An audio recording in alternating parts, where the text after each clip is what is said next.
यामध्ये आपल्याला दिलेले पॉइंट कोलिनियर दाखवायचे. यामध्ये फर्स्ट, सेकंड आणि थर्ड 3 एक्झाम्पल आहे. त्यामध्ये first example that is A, first point A, second point B आणि थर्ड पॉइंट सी दिलेले. आपल्याला हे तिन्ही पॉइंट काय दाखवायचे कोलिनियर. सेम एक्झाम्पल सेकंड पण आहे. सेकंड एक्झाम्पल मध्ये एक पॉइंट दिलेला आहे ए, बी आणि सी पॉइंट दिलेले आहे. हे तिन्ही पॉइंट आपल्याला कोलिनियर दाखवायचे.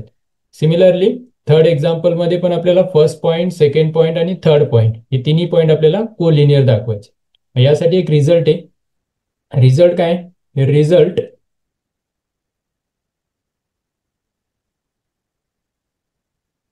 A, B, C are collinear points if and only if determinant x1, y1, z1, x2, y2, z2 and x3, y3, z3 is equal to 0. हा डिटर्मिनंट इक्वल्स टू 0 येत असेल तर दिलेले करस्पॉन्डिंग 3 पॉइंट कसे राहणारे collinear राहणारे. आपल्याला हा रिझल्ट यूज करायचा. हा if and only if result आहे, म्हणजे दोन्ही साइडनी आपण यूज करू शकतो. If A B C are collinear point then determinant is equal to 0 and reverse if determinant is equal to 0 then given points are collinear points. मग आपल्याला यामध्ये पॉइंट्स गिवन आहे दाखवायचे. आपल्याला हा डिटर्मिनंट इक्वल टू 0 येतोय. हा जो काय यामध्ये x1, y1 आणि z1 यूज केले तर हे ए चे कोऑर्डिनेट आहे. म्हटलं तर आपण इथे लिहू शकतो where A that is x1, y1 and z1 point, b that is x2, y2 आणि z2 point and last c याला करस्पॉन्डिंग इक्वेट करायचं. याला इक्वेट करणार x3, y3 आणि z3 बरोबर. म्हणजे जे काय ए चे कोऑर्डिनेट असणार आहे त्याला कम्पेअर करणार x1, y1, z1, b चे कोऑर्डिनेटला x2, y2 आणि z2 कम्पेअर करणार आहे आणि c ला x3, y3, z3. जर हे 3 पॉइंट कोलिनियर असेल तर हा डिटर्मिनंट इज इक्वल टू 0 येतो. मग आपल्याला या केसमध्ये हे 3 पॉइंट गिवन आहे. या 3 पॉइंटचा यूज करून आपल्याला डिटर्मिनंट 0 येतोय असं दाखवायचे. जर डिटर्मिनंट 0 येत असेल तर दिलेले पॉइंट कसे राहणार आहे कोलिनियर. या अगोदर पण आपण कोलिनियर रिलेटेड 2 टाईपचे एक्झाम्पल सॉल्व्ह केलेले हे आपण पाठीमागच्या व्हिडिओमध्ये बघितलेले आहे. आता या व्हिडिओमध्ये आपण शो दॅट वाले प्रॉब्लेम करत आहोत. तर यामधला फर्स्ट प्रॉब्लेम आपण करूया. बाकी बी आणि सी याला सी हा सी आहे प्लस बी आणि सी हे तुम्ही करू शकता. यामधला फर्स्ट पाहूया.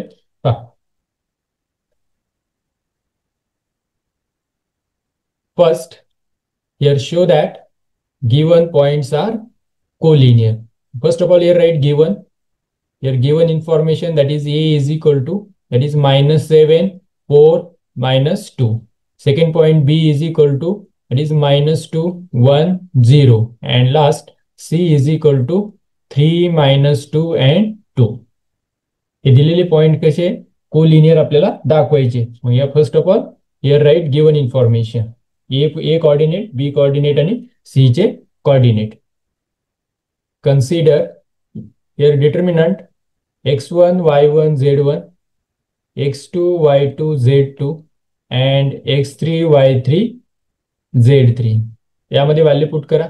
यामध्ये जर मी व्हॅल्यू पुट केल्या x1, y1 that is -7, 4 and -2, then -2, 1, 0 that is coordinate of B and coordinate of C that is 3, -2 and 2.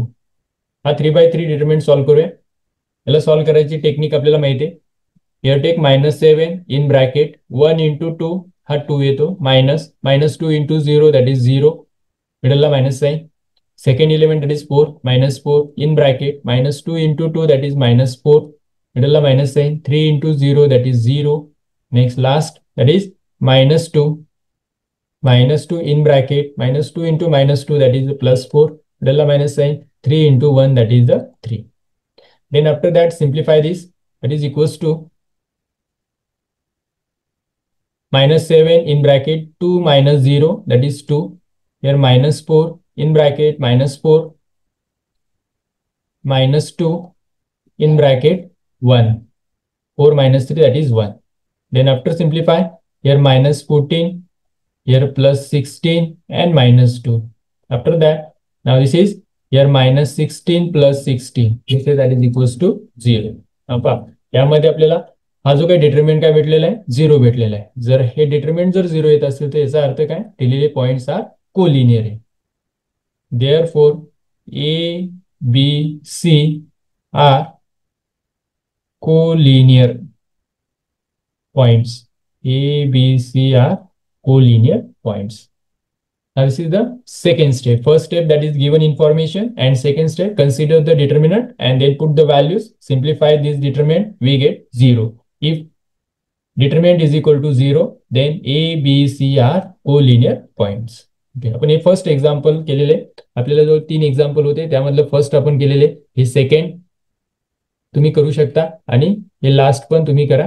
यामध्ये पण डिटरमिनंट इज इक्वल टू काय येणार आहे 0 येणार आहे, कारण यामध्ये शो दॅट म्हटलेले. शो दॅट असेल तर दिलेला डिटरमिनंट काय येतो 0 येतो. आपल्याला हा रिझल्ट यूज करायचा आहे. सिंपल रिझल्ट आहे. थँक्यू.